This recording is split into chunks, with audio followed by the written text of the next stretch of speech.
요한복음 13장 12절에서 17절 말씀까지 한 절씩 돌아가면서 읽겠습니다.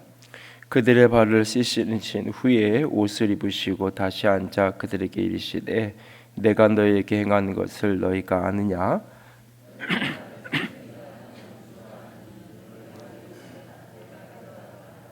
내가 주와 또는 선생이 되어 너희 발을 씻었으니 너희도 서로 발을 씻어주는 것이 옳으니라.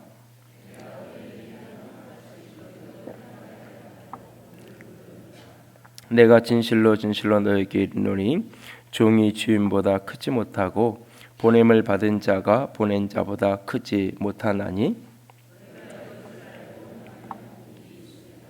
아멘. 기도합니다. 영광의 하나님, 사랑의 하나님, 이 시간 살아계신 주의 음성을 듣기 원합니다. 연약한 종을 십자가대에 가려주시고 살아계신 주님만, 영광의 주님만 드러나시고 말씀하시는 귀하고 복된 시간 온전히 되게 하여 주시옵소서. 주님만 바라봅니다. 주님만 의지합니다. 영광의 주께서 영광으로 가득하게 하시기만을 원하며 우리 주님 예수님 이름으로 기도드렸습니다. 아멘. 패키지 여행을 떠나는 사람들에게는 세 가지 복이 있어야 그 여행이 즐겁다라고 이야기를 합니다. 첫 번째는 날씨 복이 있어야 되는데 아무리 아름다운 곳을 가고 좋은 곳을 갔어도 날씨가 좋지 못하면 그 여행이 힘든 여행이 되고 말죠. 또 둘째는 가이드 복이 있어야 된다라고 말합니다. 어떤 가이드를 만나서 인도를 받느냐에 따라서 같은 곳에 가고 그래도 보고 듣고 느끼는 게 전혀 다른 경험을 하게 됩니다. 또 세 번째는 일행의 복이 있어야 된다고 말하죠. 진상, 밉상 이런 어떤 일행을 만나면 함께한 그 일행 때문에 짜증나고 힘든 경험을 하게 되죠. 인생을 여행에 비유를 할 수 있다면 인생 여행도 비슷하지 않을까라는 생각을 하게 됩니다.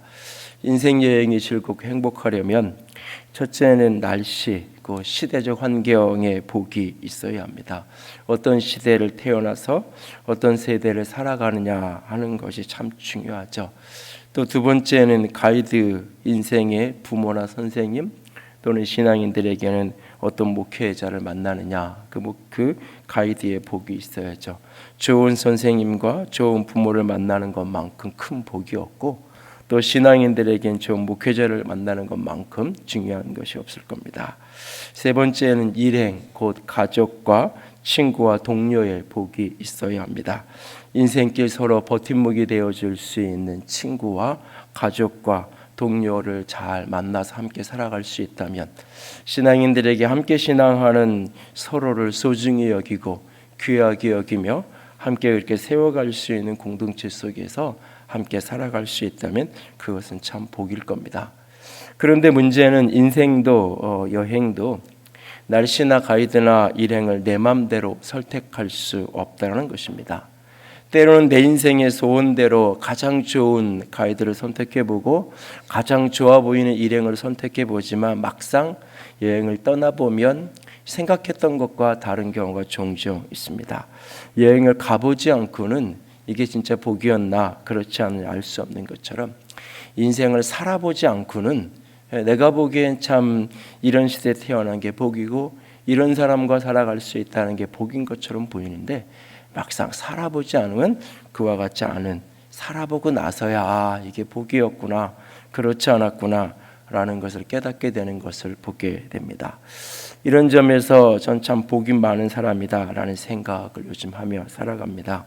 어제 그제도 우리 장로님들하고 교육자들하고 권사님들, 부서장들 같이 이렇게 리더십 수양회를 함께 하면서도 다시 느끼는데요. 이런 분들하고 함께 살아갈 수 있고 함께 신앙할 수 있어서 참 복 있는 목사다라는 생각을 다시 한번 하게 됩니다. 나아가서 한국교회의 부흥의 마지막 세대라고 일컬어지는 저희 세대까지는 그래도 교회를 귀하게 여기고 목회자가 존중받던 시대에 적어도 신랑감 순위 5위 안에 목사가 들던 시대에 신학대학을 가서 공부를 하고 그렇게 공부를 시작하고 그런 시대의 목회를 시작해 오고 있습니다. 그리고 또 돌이켜보면 많은 귀한 선생님들을 만날 수 있었고 때로는 가까이 때로는 멀리 떨어져 있지만 귀한 도전과 배움을 나눠줄 수 있는 귀한 인생의 선생님들이 있었고 또 지금도 곁에 있는 것에 대하여 늘 감사하게 됩니다. 이런저런 감사의 끝자락에 스스로에게 자문하게 됩니다. 그럼 나는 누군가에게 좋은 가이드인가? 그럼 나는 누군가에게 좋은 일행인가? 나를 인생길 가이드로 만나서 살아가는 자녀들이나 성도들에게 나는 과연 복된 사람일까? 일행으로 만나 함께 살아가는 가족이나 친구 또는 동료들은 나에게 나는 복된 사람인가? 나는 누군가에게 진정 축복이 되는 복된 그런 사람으로 인생을 살아가고 있는가? 다시 한번 이런저런 생각의 끝자락에 자문하게 됩니다. 여러분은 어떤가요? 2019년 너는 복이 될지라 하는 약속의 말씀을 붙들고 시작한 게 엊그제 같은데 벌써 이제 연말이 되어갑니다. 아마 이번 주가 지나고 나면 아마 벌써 그럴 수도 있는데 백화점에서부터 시작된 크리스마스 시즌은 이제 금방 연말을 생각하게 할 겁니다. 우리는 누군가에게 복이 되는 사람으로 살아오고 있고 살아왔나요? 지난 1년 동안 주일마다 품성 메시지와 더불어서 복이 될지라는 말씀을 붙들고 복이 되었던 아브라함의 생애, 아브라함이라는 한 사람을 묵상했고 기뻐하는 우리가 되기를 소망하면서 빌립보서 말씀을 같이 나눴습니다. 그리고 11월, 12월 두 달은 예수님이 복 있다라고 하신 그런 사람들은 어떤 사람이었는지를 좀 살펴보기 원합니다. 예수님은 어떤 사람들을 가리켜서 저 사람 참 복 있는 사람이다 또는 저 사람은 복을 받을 것이다 라고 예수님이 말씀하셨을까? 예수님의 눈에 비친 복 있는 사람이라면 복된 사람이라면 누군가에도 복된 사람이지 않을까요? 예수님의 눈에 비친 복 있는 사람, 그는 어떤 사람일까요? 팔복의 선포로 시작하신 예수님의 여러 말씀 속에 등장하는 복된 사람들에 대한 이야기를 한 7, 8번 11월, 12월 같이 나누기 원합니다. 예수님이 복 있는 사람이라고 이야기하셨던 첫 번째 사람은 예수님 닮은 섬김의 사람입니다. 예수님이 자신이 제자들의 발을 씻겼던 것처럼 서로의 발을 씻기는 사람들에게 복이 있을 것이라고 말씀합니다. 오늘 보면 17절 말씀입니다. 13장 17절 보면 너희가 이것을 알고 행하면 복이 있으리라 라고 말씀하고 계십니다. 이것을 알고 행하는 사람들은 복이 있을 것이다.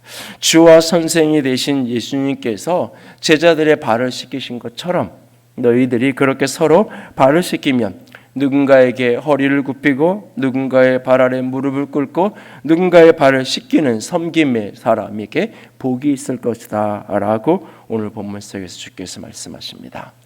왜 섬김을 알고 섬김으로 살아가는 것이 복일까요?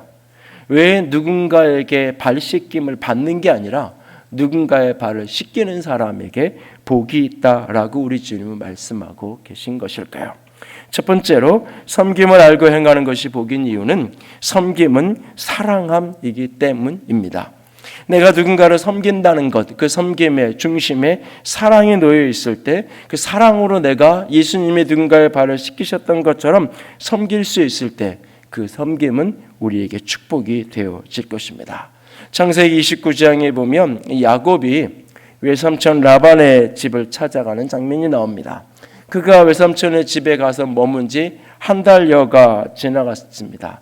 한 달여가 되던 어느 날 외삼촌 라반이 야곱을 불러다 놓고 내가 너를 그냥 거저 일을 시킬 수가 없으니까 품삯을 어떻게 해야 될지 삼촌 조카 관계이지만 계약서는 계약서대로 쓰고 일을 하자. 그래서 네가 원하는 그 계약의 조건이 무엇인지를 외삼촌 라반이 묻습니다. 그 물음에 야곱은 이렇게 대답을 합니다. 내가 외삼촌의 작은 딸 라헬을 위하여 외삼촌에게 7년을 섬기리이다 라고 야곱이 제안을 합니다. 야곱의 품삯을 묻는 외삼촌에게 야곱이 내가 당신의 둘째 딸인 작은 딸 라헬을 위해서 7년 동안 내가 섬기겠습니다.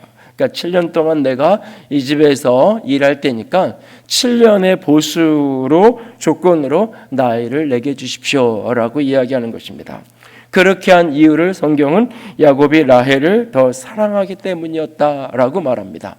그리고 라반은 이 제안을 흔쾌히 받아들여지게 되어지고, 그래서 이제 야곱은 외삼촌 라반의 집을 섬기며 살아갑니다. 그렇게 7년을 섬기던 그때의 모습을 성경은 이렇게 기록하고 있습니다. 창세기 29장 20절 말씀입니다. 같이 읽습니다.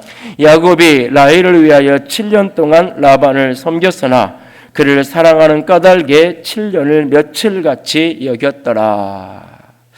아마도 야곱의 생애 속에 가장 행복했던 시절, 가장 행복했던 시즌이 있다면 어쩌면 이때가 아니었을까라는 생각을 해봅니다. 사랑하는 여인 라헬을 위해서 최선을 다해서 땀 흘리며 살아가던 시절, 사랑으로 섬기던 그때가 그를 가장 어쩌면 행복하게 느끼게 만들었던, 그래서 사랑하는 까닭에 그 7년의 기간이 며칠처럼 여겨질 만큼 그 시간은 짧은 기간이었다라고 말하고 있습니다. 사랑으로 이루어진 섬김은 우리를 기쁘고 행복하게 합니다. 사랑의 섬김은 섬기는 사람이나 섬김을 받는 사람 서로를 행복하게 하는 능력이 있습니다. 오늘 하나님 앞에서 복 있는 인생을 살아가기 원한다면 사랑함으로 먼저 섬기는 우리가 될 수 있기를 원합니다. 본문에서 예수님은 십자가의 희생을 앞두고 제자들과 마지막 저녁 식사를 하게 되십니다. 마지막 저녁 식사의 자리에서 예수님께서 제자들의 발을 한 사람 한 사람 씻기시는 그 사건을 배경으로 해서 오늘 함께 읽었던 말씀이 전개되는 것입니다. 길게는 17장까지 한 자리에서 이루어진 사건으로 보여지는 이 긴 밤의 이야기의 시작은 13장 1절에 이렇게 시작이 됩니다. 본문을 좀 올라가셔서 13장 1절을 좀 찾아보세요. 13장 1절 다 함께 읽어볼까요? 유월절 전에 예수께서 자기가 세상을 떠나 아버지께로 돌아갈 때가 이른 줄 아시고 세상에 있는 자기 사람들을 사랑하시되 끝까지 사랑하시니라. 예수님이 자신이 아버지께로 떠날 때 십자가의 길을 가야 될 때가 다 된 것을 아시고 자기 사람을, 특별히 세상에 있는 사람들 중에서 자기 사람, 아주 좁은 의미로 이야기하면 지금 그 밤에 예수님 곁에 있는 그 제자들을 사랑하셨다라고 말씀하고 계세요. 그 제자들을 끝까지 사랑하신 그 사랑의 모습이 어떻게 본문 속에 드러나고 있느냐? 그 제자들 한 사람 한 사람의 발을 씻기는 모습으로 여기에 형상화되고 있는 모습을 보게 되어집니다. 예수님이 제자들이 한 사람 한 사람의 발을 씻긴 것은 그들을 사랑하는 사랑의 표현이었고 사랑의 고백이었던 것입니다. 그래서 13장 4절과 5절에 저녁 잡수시던 식사하던 자리에서 예수님이 일어나서 겉옷을 벗고 수건을 가져다가 허리에 두르시고 대야에 물을 떠다가 제자들의 발을 씻기시고 그 두르신 수건으로 하나하나 닦아가기 시작한 이 모습은 바로 사랑의 또 다른 모습이었던 것입니다. 사랑하기에 겉옷을 벗어던지고 사랑하기에 허리에 수건을 두르고 사랑하기에 물에 대야에 물을 떠다가 한 사람 한 사람을 씻겨가고 있는 것입니다. 사랑은 그렇게 구체적인 수고요, 사랑은 그렇게 실제적인 표현 속에 드러나는 것입니다. 나아가서 이렇게 예수님께서 사랑으로 제자들의 발을 씻기신 것은 발 씻기심을 넘어 십자가로 그의 죽으심으로 말미암아 그들의 죄를 씻기기 원하시는 죄 씻음의 모형, 그림으로 본문의 사건은 그려지고 있습니다. 예수님께서 제자들을 발을 씻기시다가 베드로를 만났을 때 베드로와 발 씻기는 문제로 실랑이를 하게 되는 이유는 이것입니다. 이 발 씻기는 게 단순한 발을 씻기는 차원의 사건이 아니라 이것은 예수님이 지셔야 될 십자가 사건을 형상화시키는, 그들의 발을 씻기는 그 행동은 육신의 발을 씻기는 것을 넘어서서 그들의 죄를 씻기신 죄 쓰심의 행위의 그림자요 모형이기 때문에 예수님과 베드로 사이에 신랑이가 오가는 것입니다. 내가 너의 발을 씻기지 않으면 너와 나는 아무런 상관이 없다. 십자가를 통과하지 아니하는 사람은 아무리 교회를 오래 다녔고 아무리 교회 봉사 헌신을 많이 했어도 십자가를 통과하지 못한 사람은 나와 아무런 상관이 없다라고 말씀하십니다. 아니, 이미 목욕한 사람은 발 씻는 걸 외에 다시 목욕할 필요가 없고 발만 씻으면 된다. 십자가를 통과한 사람은 다시는 어떤 죄 때문에 고통받지 않아도 되고 십자가로 우리의 모든 죄가 씻겨지고, 십자가를 통과한 사람은 오늘 자신의 삶의 죄를 자복하며 십자가 앞에 다시 엎드리는 삶의 고백이 있으면 된다라고 주님은 지금 이 발 씻김의 사건을 통해 가르쳐주고 계신 것입니다. 예수님은 물과 피를 다 쏟으시는 십자가의 사랑으로 제자들을 지금 그렇게, 그리고 우리를 섬겨가고 계신 것입니다. 물론 사랑으로 섬기는 것은 아프고 힘듭니다. 그러나 그 사랑의 섬김은 세상이 알 수 없는 기쁨과 평안을 가져다 줍니다. 섬김에 사랑이 빠지면 그 섬김은 노예의 고통일 뿐입니다. 그러나 힘겨운 섬김에 사랑이 담겨지는 순간 그 섬김은 고통을 넘어선 축복의 차원, 은혜의 차원, 평강과 기쁨의 차원이 그 속에 담겨지는 것입니다. 오래전 학교를 다닐 때에 은사 선생님이 했던 이야기가 기억이 납니다. 선생님이 유학 시절 한 결혼식에 본인이 다니던 학교의 교수님의 자녀가 결혼하는 결혼식에 참석을 했어요. 그런데 그 신부의 아버지가 되는 그 교수님의 친구 교수님이 친구 딸이 결혼식을 하고 있는데 그 결혼식장에서 그렇게 너무 울고 있는, 저게 무슨 눈물일까 그런 생각을 했었는데, 나중에 그분도 같이 학교에서 강의를 하시는 분인데 그분이 이런 이야기를 하시더라는 거예요. 나는 나만을 위해서 사는 것이 행복이라고 생각하며 살았다고. 결혼도 출산도 인생의 거침돌이라고 여기며 평생 나는 내 하고 싶은 것 하며 나만을 위해 살았다고. 그런데 이 나이가 되어보니 그게 아닌 것 같다고. 오히려 내 친구가 결혼하고 자녀를 키우느라고 고통받고 그러면서 공부하고 강의하느라 너무 힘든, 왜 저렇게 사나 싶었는데 이 나이가 되어보니 오히려 저것이 더 행복이었는데 라는 생각이 그날 문득 가슴을 울려서 한없이 그냥 그렇게 눈물을 훔쳤다고 다른 강의 시간에 고백하시더라는 겁니다. 이것을 알고 행하면 복이 있으리라. 주님이 그 말씀을 하는 그 순간 주님은 괴로우셨다고 말해요. 주님의 심령이 괴로웠다고 23장을 몇 절 더 내려가 보면 21절에 그렇게 말해요. 심령이 괴로웠어요. 왜냐하면 지금 예수님이 12제자의 발을 씻기고 있는데 그 중에 한 사람은 발은 씻김 받았는데 죄는 씻김 받지 못할 한 사람이 그 가운데 같이 있어요. 12이 있지만 12이 다 씻김 받았지만 12이 다 깨끗한 것은 아니에요. 그 한 사람 때문에 우리 주님의 심령은 여전히 괴롭다고 말씀하고 계세요. 너무너무 아파요.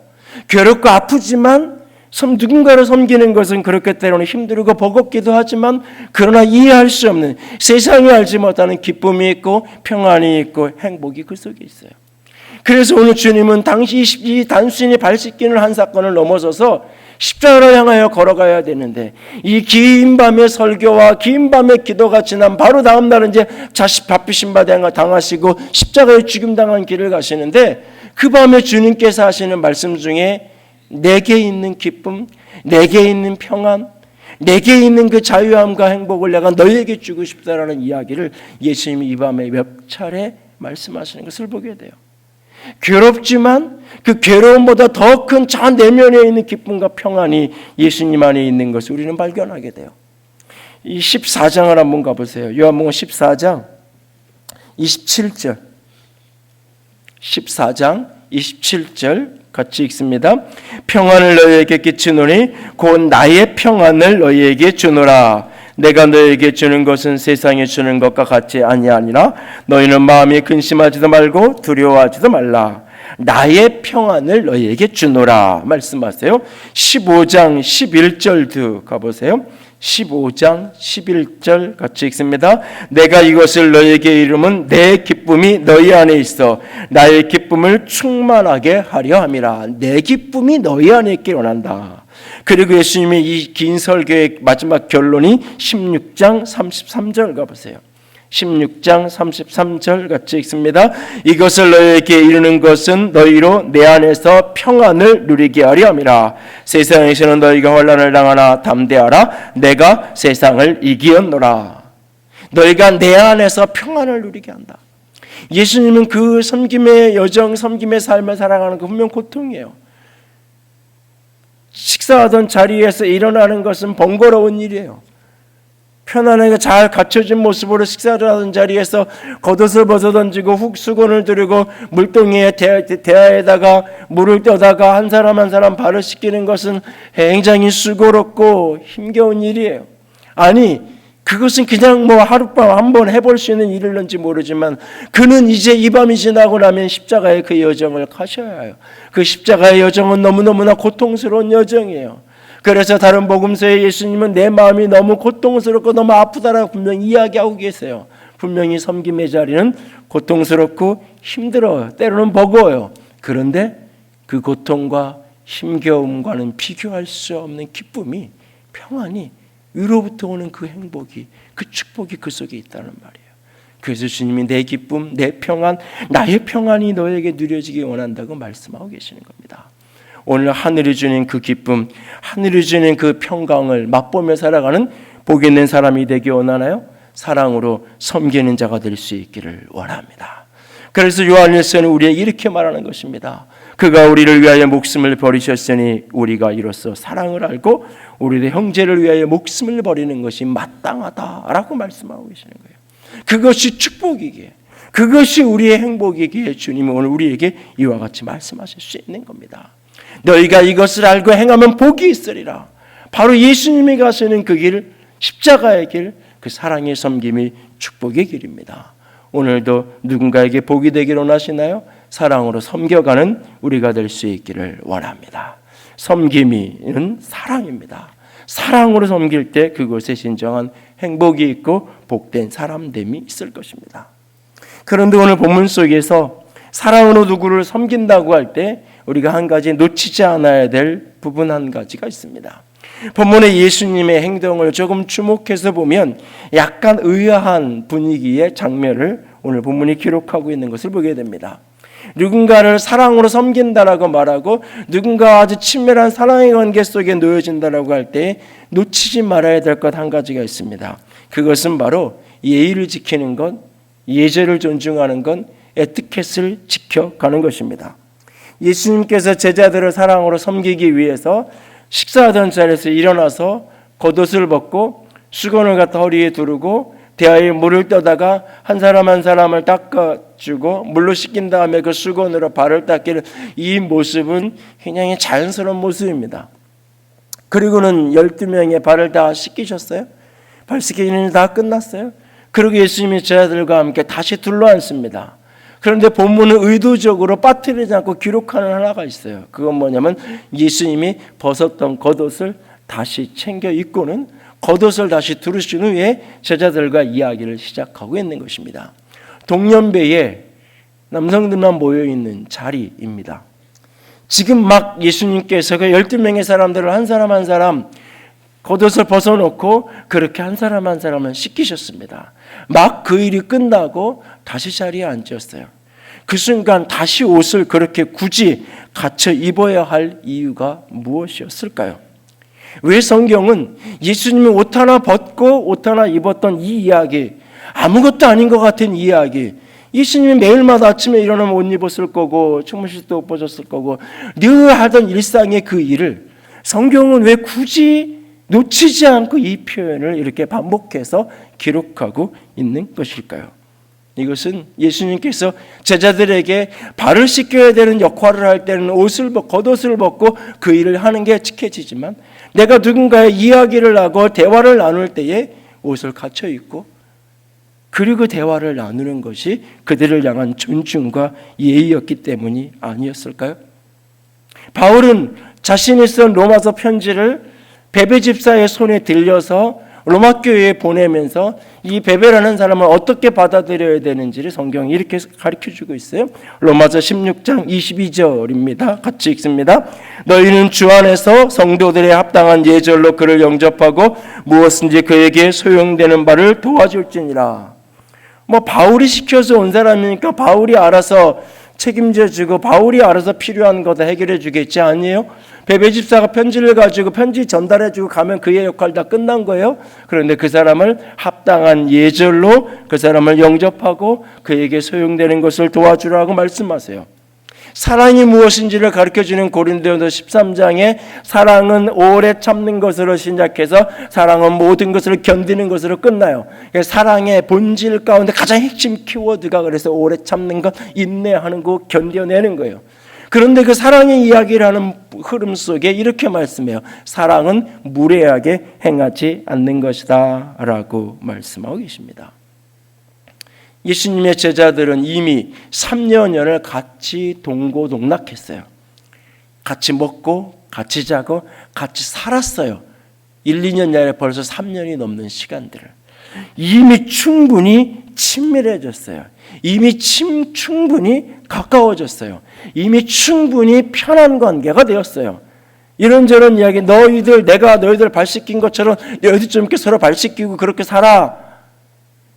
그냥 그 옷 벗은 채로 그렇게 이야기하셔도 아무런 허물이 없는, 불편함이 없는 그만큼의 친밀한 관계 속에 이미 들어가 계세요.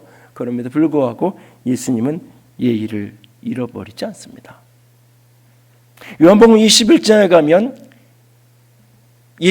베드로가 부활하신 예수님의 만난 이후에도 그가 디베랴 바닷가에 물고기 잡으러 갑니다. 예수님께서 저 바닷가에 서신 것을 봅니다. 사도 요한이 예수님을 알아봅니다. 베드로는 보고도 예수님을 알아보지 못하고 그러나 요한은 예수님을 알아봅니다. 예수시다, 주님이시다. 그 순간 주님이라는 소리를 듣고 배 위에서 밤새 고기를 잡던 베드로가 배에서 뛰어내립니다. 예수님을 향하여서 아직 배가 부둣가에 닿지 못한 그때에 사람이 내려서 뛰어갈 수 있는 거리쯤 되었을 때 배에서 뛰어내려 예수님을 맞으러 갑니다.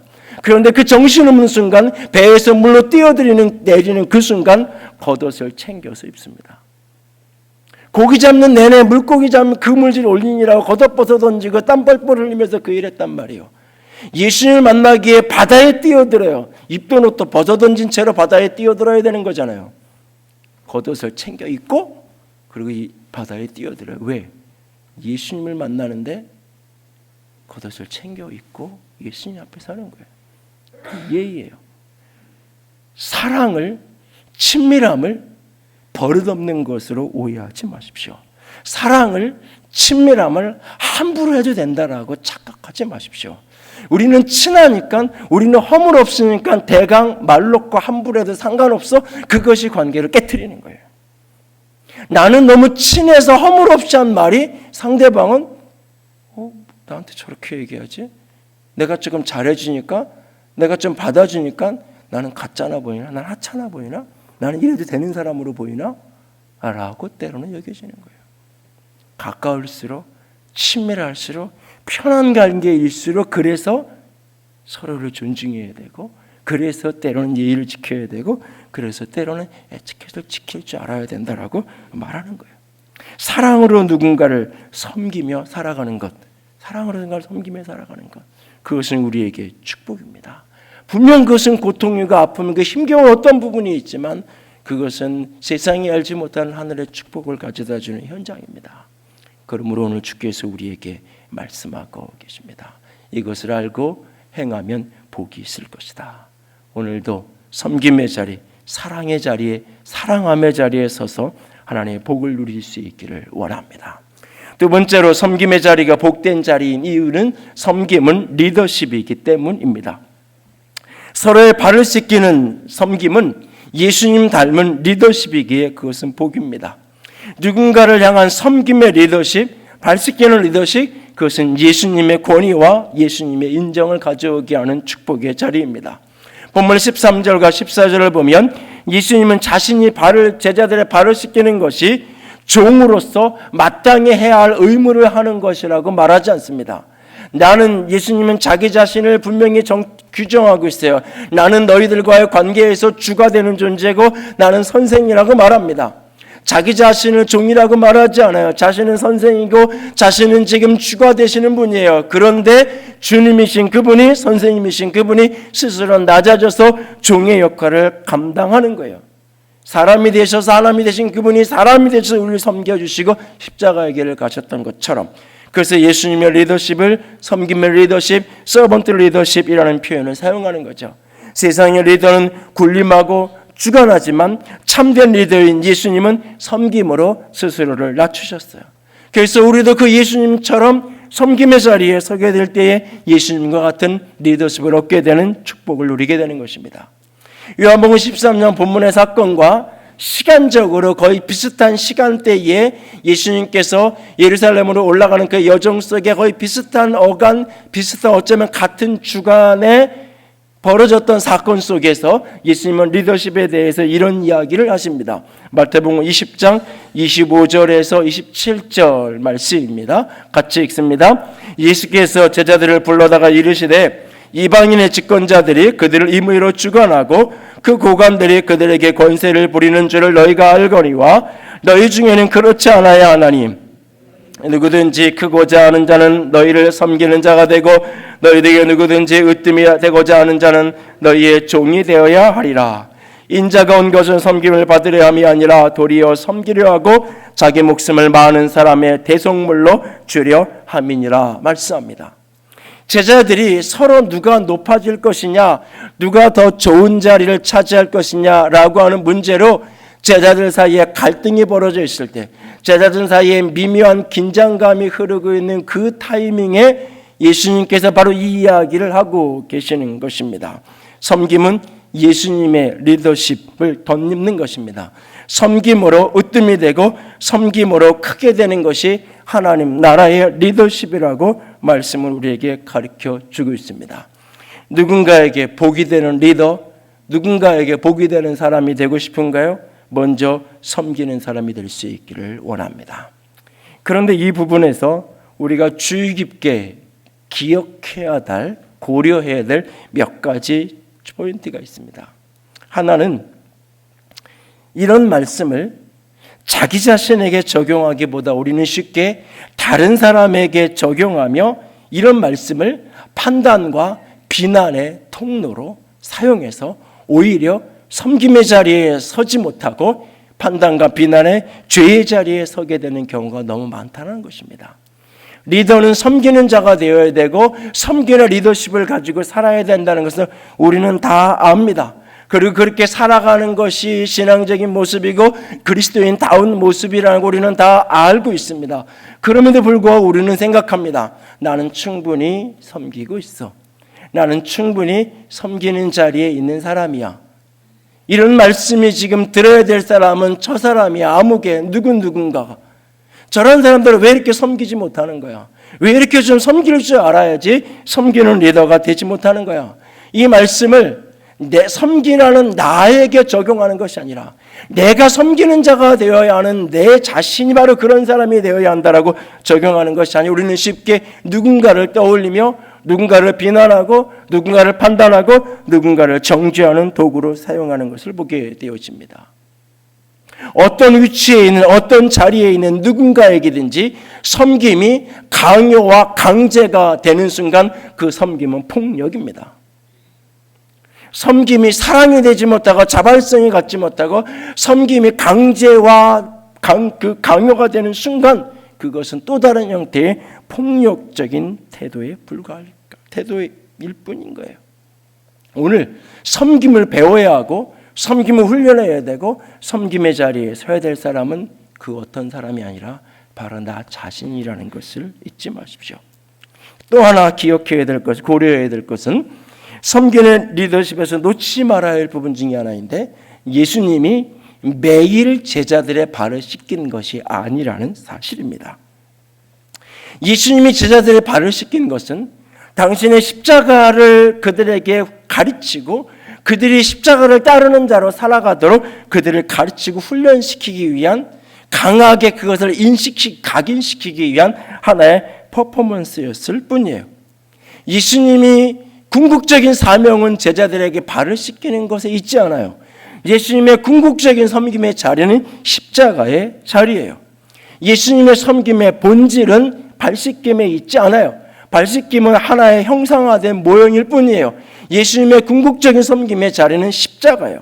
그래서 섬김이란 궁극적 사명을 다하는 것이 섬김이에요. 섬김을 허드렛 일을 하는 것을, 누군가가 귀찮은 일을 하는 것을 섬김의 본질이라고 착각하지 마십시오. 예수님은 제자들을 매일마다 제자들의 발을 씻긴 것이 아니에요. 예수님의 섬김의 본질은 십자가예요. 그 십자가를 그들에게 각인시키기 하나의 퍼포먼스로 그날 그 자리에서 발을 씻기셨을 뿐이에요. 아이를 학원에 보냈더니 아이가 학원 선생님을 너무 좋아합니다. 학원 선생님도 아이를 최선을 다해서 잘 가르치고 있습니다. 그런데 아이의 성적은 계속해서 떨어집니다. 그렇다면 이 선생님은 이 아이에게 좋은 선생님일까요? 목적이 아이에게 친구를 만들어주고 좋은 선생님 한 분을 붙여주고 싶은 것이 목적이었다면 탁월한 선택을 한 거예요. 그러나 부모가 학교가 아닌 학원을 보내는 이유가 학교 공부에서 부족한 어떤 부분, 내 아이가 따라가지 못한 어떤 부분을 보충해주고 보완해주고 싶어서 학원을 보낸 것이었다면 과연 그 목적에 합당한 것이었을까? 되짚어 보아야 돼요.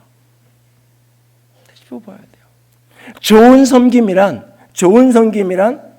굳은 일을 하는 것 때로는 필요해요. 그러나 그것이 본질이 아니에요.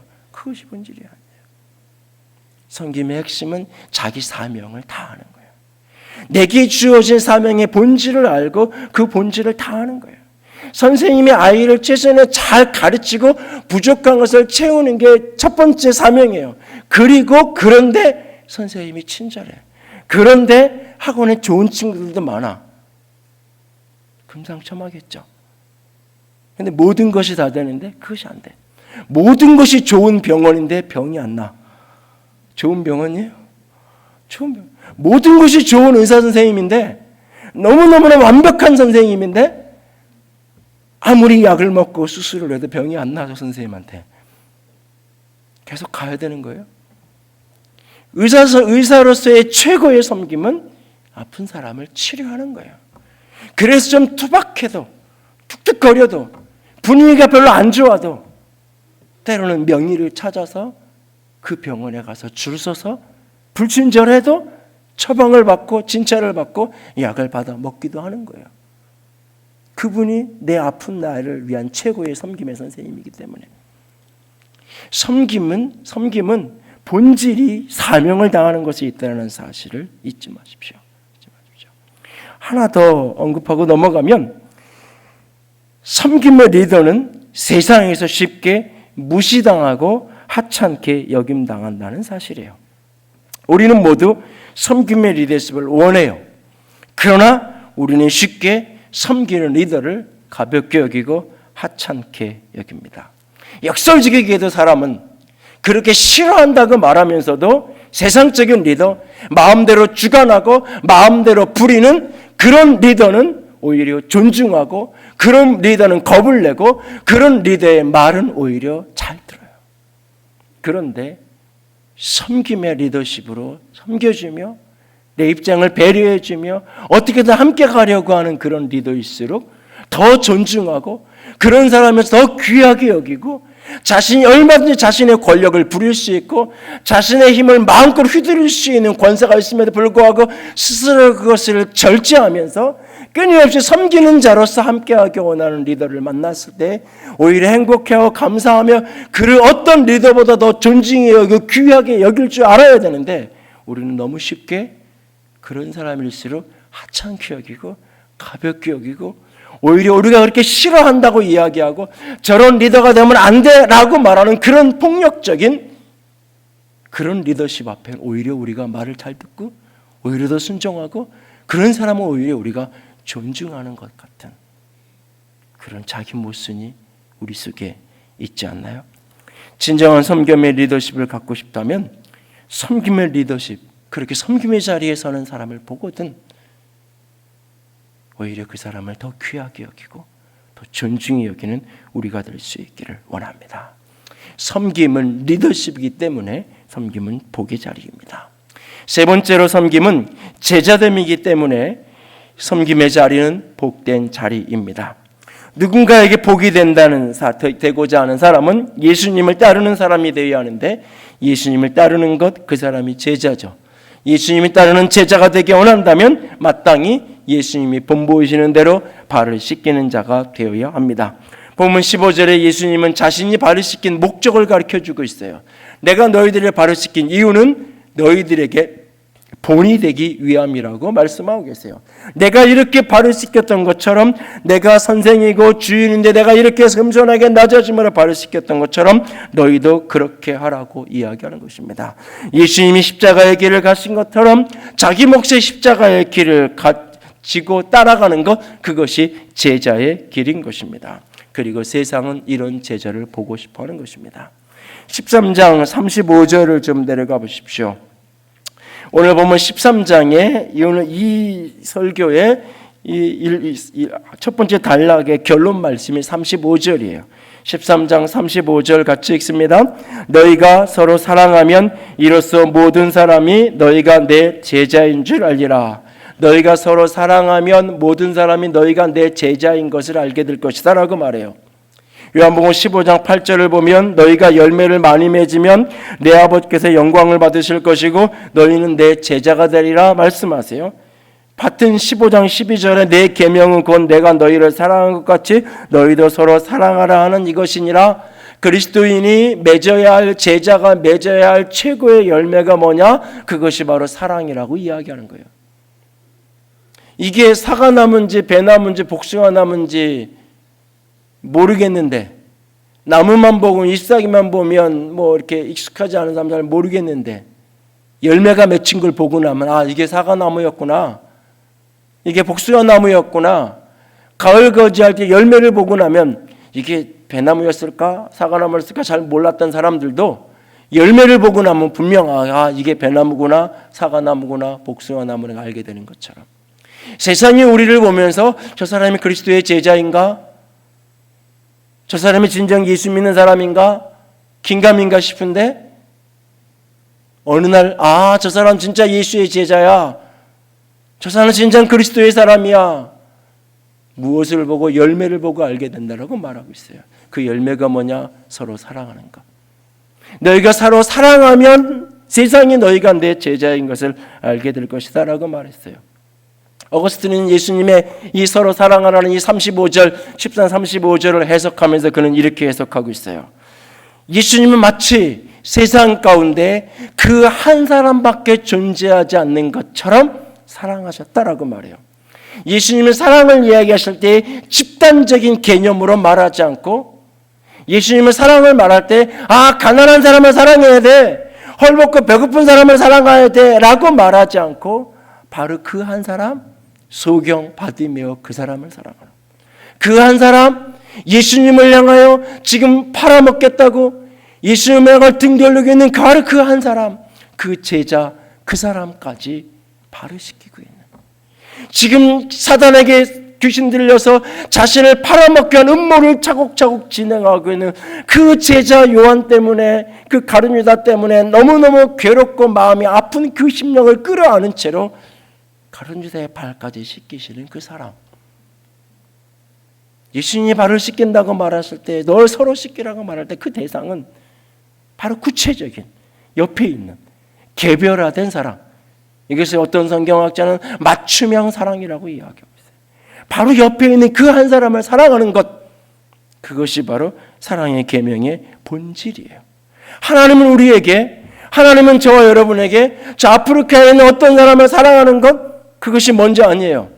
우리 사회에 가난하고 헐벗은 어떤 사람을 사랑하는 것, 그것이 여러분에게 살아주신 사명의 첫 번째가 아니에요. 바로 지금 여러분 곁에 있는 사람, 손 뻗으면 만질 수 있는 사람, 바로 그 한 사람을 사랑하는 것에서부터 시작이 되는 거예요. 오늘 아침에 예배당에 오면서 만난 그 한 사람, 그 한 사람을 사랑하는 것, 그 한 사람을 존중하는 것, 그것이 바로 그리스도의 제자됨이에요. 언젠가 제자훈련을 하던 자리에서 한 분이 이런 얘기를 하세요. 우리 교회 장로님들은 참 좋아요. 좋으세요. 뭐가 그렇게 좋아 보이시는데요? 장로님들이 식당이나 이런 데서 허물없이 장난도 치시고 함께 웃으시는 모습이 너무 좋아요. 장로님들이 서로 친한 것 같아서 너무 좋아요.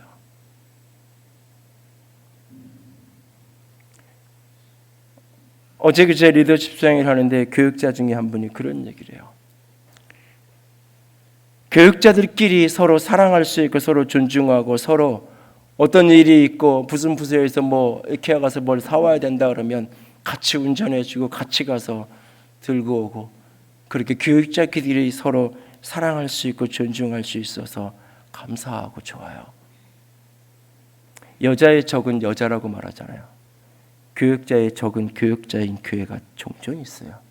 서로 경쟁하고 서로 시기하고 미묘한 긴장감 속에 서로를 힘들게 하는 경우가 종종 있어요. 교육자들만 그런가요? 성도들 간에 미묘한 긴장감 속에 서로를 힘들게 하는 어떤 순간, 그 냉랭한 분위기 속에 누군가가 뛰어들어가서 사랑의 섬김으로 따뜻하게 그 냉랭한 분위기를 녹아지게 만들 때에, 누군가가 보면 저 광대 짓 하는 것 같고 누군가가 보면 철없는 짓 하는 것처럼 보여도 냉랭한 분위기를 녹이기 위해 누군가가 나서 자신을 내어줄 때, 그것이 바로 사랑이에요. 그것이 바로 제자의 자리예요. 그것이 바로 서로를 따뜻하게 하고 복되게 만들어가는 거예요. 어제 수양회를 마무리하는 마지막 시간에 식사를 하고 작은 산중에 있는 로스팅 카페에 들려서 차 한 잔을 같이 했는데, 손님이 없어서 25명이 전세 낸 듯 그냥 커피를 마시면서 도란도란 이야기를 나누었어요. 일어날 시간이 다 됐는데 장로님 한 분이 노래를 하시겠다고 그래서 무슨 노래를 하실래나 그랬더니, 내가 낙심하는 그 곁에 주님이 계셔 내게 기쁨을 주시고 죄악에서 나를 건져주시며 내 마음이 약할 때 힘을 주시네.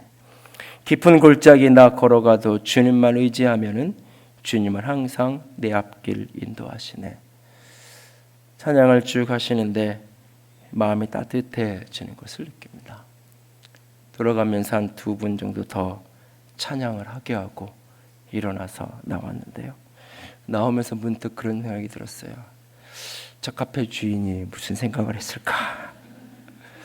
저 카페 주인이 어떤 마음을 가졌을까? 제자의 섬김이란 다른 어떤 위대한 일, 어떤 거대한 프로젝트, 한누리교회가 이 땅에 어떤 사람들을 위해서 어떤 거대한 프로젝트를 하면 우리 교회가 제자의 공동체가 될까요?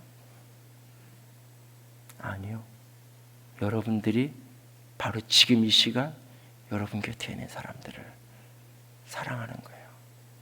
존중하는 거예요. 배려하는 거예요. 형제를 따뜻하게 하는 거예요. 그리스도인이라는 이름, 예수 닮은 사람이라는 이름, 사도행전 11장의 안디옥 교회 사람들에게 처음 복음서의 제자라고 불려지던 사람들이 이제 사도행전을 넘어가면서 그리스도인이라는 이름으로 불려지는 그 장면을 가만히 들여다보면, 안디옥에서 그 사람들이 처음 제자들을 그리스도인이라고 부르는데 바로 그 장면, 그리스도인이라고 불려지는 그 장면에 맞닿아서 이어지는 내용이 뭐냐면, 제자들이 힘대로 형제를 위해서 부조해서, 형제를 위해서, 공동체에 연약하고 고통당한, 기근을 만나고 어려움 당한 사람들을 위해서 헌금을 모아서 그걸 작정하고 그것을 실행하는 사건이 바로 이어서 기록되고 있어요. 그리스도인이란 그렇게 내 것을 나누며 함께 서로를 섬겨가는 사람입니다. 섬김은 사랑입니다. 섬김은 리더십입니다. 섬김은 제자됨입니다. 그래서 섬김으로 살아가는 것, 그것이 복이 있다 주께서 말씀하십니다. 너희가 이것을 알고 행하면 복이 있으리라. 섬김의 자리에 서서 복 있는 사람이 될 수 있기를 원합니다. 한 주간 내내 본문을 묵상하다가 내 일을 계속 사로잡았던 윤동지의 시 십자가라는 시가 있습니다. 쫓아오는 햇빛인데 지금 교회당 꼭대기 십자가에 걸리었습니다. 첨탑이 저렇게도 높은데 어떻게 올라갈 수 있을까요? 종소리도 들려오지 않는데 휘파람이나 불며 서성거리다가 괴로웠던 사나이 행복했던 그리스도에게처럼 십자가가 허락된다면 모가지를 들이우고 꽃처럼 피어나는 피를 어두워가는 하늘 밑에 조용히 흘리겠습니다. 윤동지의 자서전적인 시입니다. 괴로웠던 사나이 행복한 예수 그리스도에게처럼 내게도 십자가가 허락된다면 누군가를 섬기는 건 분명 괴로운 자리입니다. 쉽고 편하고 대접받는 자리 결코 아닙니다. 그런데 그 괴로웠던 자리가 가장 행복한 자리였다는 사실, 괴로웠던 사나이, 행복한 예수 그리스도, 오늘 그 섬김의 길을 함께 걸어가는 우리가 될 수 있기를 주님의 이름으로 부탁을 드립니다. 함께 찬양합시다. 저 장미꽃 위에 있을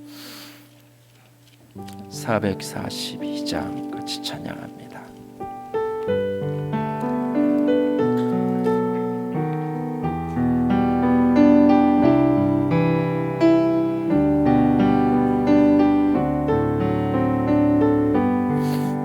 저 장미꽃 위에 저 장미꽃 위에 있을 아직 내 저 있는 그때에 귀에 흐르는 소리 들리니 주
저는 이 3절이 가끔 묵상이 될 때가 있습니다.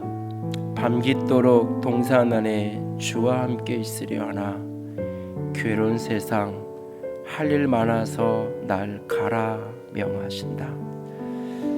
그저 늘 그냥 예배의 자리에 주님과 함께 있는 자리에 그렇게 머물러서 주님의 은혜 속에만 살고 싶은데 주님은 내게 할 일이 많다고 괴로운 그 세상 가라고 말씀하십니다. 그리고 그곳을 섬기라고 말씀하십니다. 내가 너와 동행할 것이라고, 내가 너와 친구가 되어 함께 할 것이라고. 주님 섬김으로 복을 누리는 자가 되기를 작정합니다. 오늘 내가 선 자리에 섬김의 사람이 되어 복된 사람이 되기를 원합니다. 그렇게 살 수 있도록 도와주시옵소서. 같이 기도합니다. 사랑의 하나님, 영광의 하나님, 주님만을 바라봅니다. 아버지 주님만 바라고 또 바라며, 아버지 내가 주만 의지하며 나아가기로 작정합니다. 아버지의 사랑 가운데 서기로, 아버지의 생명 가운데 서기로, 아버지 은혜 안에 서기로 작정합니다. 아버지 우리를 들어주시옵소서. 아버지 우리를 들으시옵소서. 아버지 나를 들어주시옵소서. 아버지 성김의 자리에 설 수 있기를 원합니다. 괴로웠던 사나이 그러나 행복했던 예수 그리스도의 예처럼 아버지 내게 십자가가 허락되었다면, 아버지 그것이 괴롭다 할지라도 그것이 행복의 자리요, 그것이 기쁨의 자리요, 그것이 영광의 자리요, 그것이 사랑의 자리이기에 아버지 내가 그 길을 감당하겠습니다. 아버지 내가 그 길을 짊어지겠습니다. 아버지 내가 그 길을 바라보겠습니다. 아버지 도우시옵소서. 아버지 우리를 도우시옵소서. 아버지 우리를 붙드시옵소서. 아버지 내가 그렇게 주의 길을 시작했고 아름다운 길을, 영광의 길을 걸어갈 수 있기를 원하나이다. 아버지 우리를 끌어주시옵소서. 끝까지 섬김으로 살아갈 수 있도록 도와주시옵소서.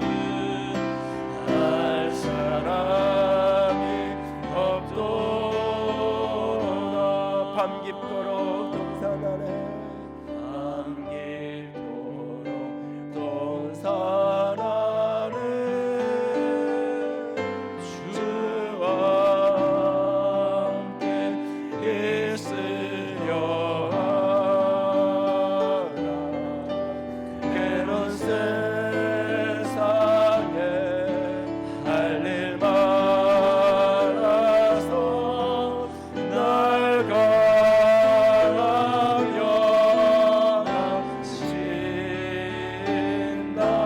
그러나 주님이 나와 동행하십시오. 주님이 나를 붙들어 주실 것입니다. 주님이 나와 친구 되어 함께하여 주시면서 나를 죄가 삼으셨네. 우리 서로 가는 그 길은 알 사람이 없도다. 주님, 아무도 알 사람이 없는 그 기쁨, 내 안에 있는 나의 평안, 내 기쁨을 너희에게 주기 원한다고 말씀하신 주님, 이것을 알고 행하는 자에게 바로 그 기쁨과 평안을 주실 것을 믿습니다. 아버지의 섬김의 자리, 그 괴로운 자리를, 십자가를 짊어지는 이에게 부활의 영광이, 하늘의 기쁨이 가득해질 것을 믿습니다. 주님이 친구라 하시며 동행하실 것을 믿습니다. 그 주님 바라보며 오늘도 기꺼이 섬김의 자리에서는, 오늘도 기꺼이 내 몫의 십자가를 짊어지는 아름다운 영혼들 되게 하여 주시옵소서. 주님 사랑합니다. 주의 이름으로 축복합니다. 우리 주님 예수님 이름으로 기도드렸습니다. 아멘. 이제는 우리 주 예수 그리스도의 은혜와 하나님 아버지의 놀라우신 사랑하심과 성령 하나님의 교통하시며 기름 부으시는 그 은혜가 오늘도 섬김으로 복된 사람 되기를 작정하고 소원하는 모든 이들 위해 이제부터 영원토록 함께 있을지어다. 아멘.